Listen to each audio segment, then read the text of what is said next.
जय श्री राम। सभी का स्वागत है। आपका मित्र, आपका बंधु डॉक्टर मनोज शास्त्री बलाली। आज एक ऐसे विषय पे बात करेंगे जो सुनने में बहुत सिंपल है, लेकिन उसके लिए आप कई बार विचलित हो जाते हैं। बहुत से फोन आते हैं, अनेक प्रकार से लोग गूगल पे सर्च करते हैं और उसका कारण यह है कि सही मार्गदर्शन हमें प्राप्त नहीं होता। आज हम बात करेंगे एकादशी व्रत के बारे में। एकादशी व्रत भी जब कोई घर में दिवंगत हो जाता है, हमारे कोई भी बुजुर्ग, माता पिता, दादा दादी, किसी भी तरह की कोई अनहोनी होती है तो उस समय एकादशी व्रत की बड़ी चर्चा चलती है, क्योंकि हम हिंदू दिखावा अधिक करते हैं और काम कम करते हैं। इसी कारण हमारा धर्म आज नुकसान में जा रहा है। तो सबसे निवेदन है, जब भी आप चैनल को देखते हो, नीचे कमेंट में आप जय श्री राम लिखें, नमो भगवते वासुदेवाय लिखें, और वीडियो अच्छी लगे तो ही लाइक शेयर करना, वरना मत करना। तो वीडियो को लास्ट तक देखो। सबसे पहले तो ये समझो कि एकादशी व्रत कब करें, कितने करें, किस तरह से करें। क्या दिनों के अंदर एकादशी व्रत करना चाहिए, नहीं करना चाहिए, करें तो क्या करें। अनेक प्रकार की मन में जो आपके शंकाएं हैं उनका समाधान आज की इस वीडियो में रहेगा। सबसे पहले हम आपको बताएंगे कि एकादशी जो व्रत है वह दुनिया में सबसे पवित्र व्रत है।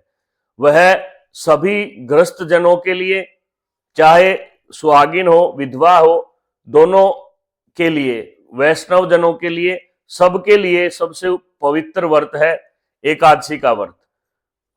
और बच्चे से बूढ़े से जब तक भी निभे तो यह व्रत करना चाहिए। एकादशी के व्रत का दुनिया में कोई भी व्रत बराबरी नहीं रखता। तो इसलिए ध्यान रखें कि हर गृहस्थी को चाहिए, अगर घर में लक्ष्मी, पुत्र, सुख, शांति, समृद्धि की आपको जरूरत है तो आप एकादशी व्रत जरूर प्रारंभ करें। लेकिन आज हम विशेष रूप से मृतक के जो दिनों के अंदर एकादशी आती है उसमें कई बार चर्चा होती है। फोन आते हैं, शास्त्री जी प्रणाम, जय सिया राम, हमारे ऐसा हो गया, कल एकादशी है, कैसे करें, क्या करें। तो ये छोटी छोटी बातें बहुत दिमाग में घूमती है। हम अंत्यक्रम श्राद्ध प्रकाश को पढ़ते हैं। अंत्यक्रम श्राद्ध प्रकाश के अंदर स्पष्ट रूप से लिखा गया है कि कोई भी अगर आपके घर में सूतक या पातक, जन्म या मरण हो जाता है तो ऐसे में आपको कोई भी व्रत नहीं करना चाहिए। कोई भी पूजा पाठ आपके लिए उस समय आवश्यक नहीं है। प्रेत के निमित्त जो कर्म होता है वो भी आपके घर से बाहर होता है। घर के अंदर कोई कर्म ही नहीं हो रहा। जब आपके घर में आप स्वयं को शास्त्र अनुमति नहीं देता कि आप बाल संवारें, तेल लगाएं, या नए कपड़े पहने, या स्नान किस तरह का करें, इन सब बातों को छोड़ करके जब हम बैठते हैं मृतक स्थान पे 12 दिन तक, तो व्रत कैसे करेंगे। लेकिन महिलाएं हैं, नकल करती हैं एक दूसरे की, और वही नकल करके पाप की जगह पुण्य, पुण्य की जगह पाप आप एकत्रित करते हैं। अर्थात आपको ये नहीं पता कि ये जो आपने व्रत किया है यह आपने पुण्य के लिए किया, लेकिन यह पाप में परिवर्तित हो गया, और अगले व्रत को आप पुण्य समझ के करते हैं, वह आपके पाप में तब्दील हो रहा है, क्योंकि आपने स्टार्टिंग गलत जगह से की। इसलिए मैं कहूंगा कि दिनों के अंदर कभी भी एकादशी का व्रत नहीं करना चाहिए, किसी को भी नहीं करना चाहिए। कहते हैं जो कर्म पर बैठता है, पानी डालता है, उसका बेटा है, उसकी बहू है, नहीं, किसी को भी व्रत नहीं करना चाहिए। जब कोई भी आपके घर से दिवंगत होता है तो उसके 12 दिन बाद कोई भी एकादशी आए उस दिन आप व्रत करें। और व्रत कौन करे? बेटा करे, पुत्र वधू करे, छोटा भाई करे, छोटे भाई की पत्नी भी कर सकती है, नाते में जो छोटे हैं वो सभी कर सकते हैं। बड़े भी करेंगे लेकिन वो उसको पुण्य प्राप्त नहीं होगा, क्योंकि माँ पुत्र के स्थान पर व्रत करे। भगवान ऐसा किसी के साथ पहली बात तो करे नहीं, और अगर करना भी है तो गलत है। जो छोटे नेग में है, जो छोटे आपके रिश्ते नाते हैं, उनमें व्रत करना चाहिए। उन सबको आप मिलकर के व्रत कर सकते हैं। अब बात आती है कितने व्रत करें। आप हिसाब लगाओ, महीने कितने होते हैं? 5, 5, 10 और 2, 12, ठीक है। लेकिन 13वां महीना भी होता है। जैसे अभी 2083 संवत में ज्येष्ठ 2 आएंगे तो 13वां महीना गिना जाएगा, 13 मास या वर्ष बोला जाएगा। तो इसलिए 13 महीना, एक शुक्ल पक्ष की, एक कृष्ण पक्ष की, 2 एकादशी आई, 26 एकादशी हो गई। तो 26 एकादशी का व्रत तो पूरे परिवार को मिलकर के करना चाहिए। चाहे 26 जने एक बार में करें, चाहे 13 2 बार में करें, चाहे 2-2 करके 13 बार में करें, जैसे भी करके 26 तो सब मिल करके करो। उन सब का फलाहार आप अपने ही घर में बनाए और यह दिनों के बाद वाली को करना है, मैं बार बार रिक्वेस्ट करूंगा।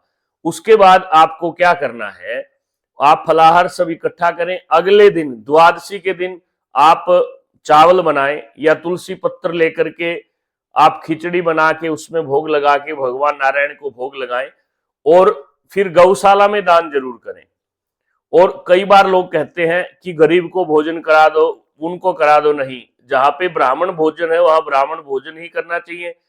गरीब की जहां पे चर्चा होगी, शादी की सालगिरह है, जन्मदिन है, उस समय आप अनाथ आश्रम में दान कर सकते हैं, लेकिन एकादशी का बाद का जो पुण्य है वो ब्राह्मण या गौ को ही मिलना चाहिए। इन बातों का आप ध्यान रखें। और दिनों के अंदर कभी व्रत नहीं करना चाहिए। 13 दूनी 26 एकादशी के व्रत करने चाहिए। ये तो परिवार का काम रह गया, लेकिन जो पुत्र या पुत्र वधू हैं या पोते हैं या नाती जो भी उनके परिवार वाले हैं, अब कई बार कह देते हैं बेटी व्रत करेगी कि नहीं करेगी। देखिए, बेटी व्रत नहीं करती अगर वह ससुराल में है तो, लेकिन कई बार किसी के बेटा न हो तो बेटी ही उनकी सेवा करती हो और बेटी और जमाई ही उनकी प्रॉपर्टी, उनकी जमीन जायदाद को प्रयोग में लाएं और वो अपने पिता माता के पास रहती हो, तो ऐसी बेटी को भी पुत्र की भांति सारे कार्य करने चाहिए। तो इन छोटी छोटी बातों को समझ करके अगर आपने कोई गोद किसी को लिया है या आप खुद किसी के गोद गए हैं तो आपका गोत्र चेंज हो जाता है।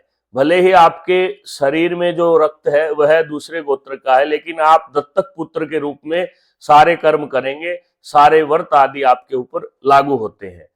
उसके बाद अगर आपकी 26 एकादशी एक बार हो गई, उनके लिए आप गौशाला में चले गए, लेकिन जो पोते बेटे हैं वो अपने घर में कंटिन्यू 26 एकादशी करें। 26 होने के बाद उनका उद्यापन करें। उद्यापन के बारे में अलग से वीडियो हम डाल चुके हैं। यह वीडियो दिनों के अंदर की बात करने के लिए हमने बनाई है और विशेष रूप से जो लोग कहते हैं ऐसा नहीं है, करनी चाहिए, या जो कोई पंडित कहता है, कई बार कहते हैं गरुड़ पुराण में ऐसा लेख है। गरुड़ पुराण में ऐसा लेख कहीं नहीं है भैया, कभी भी भ्रमित न करें। दिनों के अंदर एकादशी आ गई, आपने व्रत रख लिया तो आप फलाहारी रहेंगे। अगले दिन आप किसी को दान करेंगे, कौन लेगा आपका दान? कोई दान लेने वाला नहीं है। अगर किसी को देते हो तो आप दोषी, लेता है तो वह दोषी। इसलिए पाप पुण्य की परिभाषा को आप समाप्त कर रहे हैं। इन छोटी छोटी बातों को आप नोट करें और इन्हीं को समाज में बढ़ाएं। व्रत का अर्थ भूखा रहना भी नहीं है। व्रत का अर्थ है श्रद्धा, संयम, उपवास। उप अर्थात निकट और वास अर्थात रहना, परमात्मा के पास रहना। भूखा रहने का या दिखावा करने का व्रत में कोई प्रावधान नहीं है। तो इन छोटी छोटी बातों का ध्यान रखें। एकादशी व्रत फलाहारी रह करके की जाती है। एक समय एक बार आप कुछ फलाहार ले, और अगर वह भी न ले तो और भी अच्छी बात है। जल भी 2-3 बार ही पीना चाहिए। जितना अधिक शुद्धताई और कठोरता के साथ व्रत करेंगे उतना ही पुण्य आपको प्राप्त होगा। ये बात समझने की है। एकादशी के दिन आप सामक, साबूदाना, फल, दूध, दही, कई लोग कहते हैं दूध नहीं लेना चाहिए। क्यों भाई? अरे भगवान नारायण के प्रति आप व्रत कर रहे हैं तो दूध ले सकते हैं। आपको बीपी की प्रॉब्लम है तो आप सेंधा नमक भी ले सकते हैं।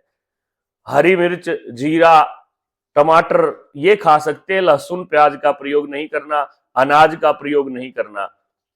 फल कोई भी खा सकते हैं।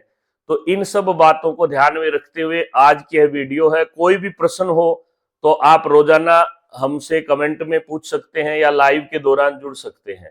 हम कोशिश कर रहे हैं कि हमारे समाज को हम एक ऐसी दिशा में लाएं, पाखंड का, दिखावा और जितना भी लोग भ्रमित करके जो मायाजाल फेर रहे हैं कि इतना नंबर बाइक ले लो, इतना नंबर आप मोबाइल की सिम खरीद लो, आपका कल्याण हो जाएगा। नंबर से अगर कल्याण होता तो अडानी अंबानी से पहले भी कोई इस देश में अमीर था, वो अमीर ही रहता, क्योंकि वो तो मन की मर्जी से नंबर ले सकता था।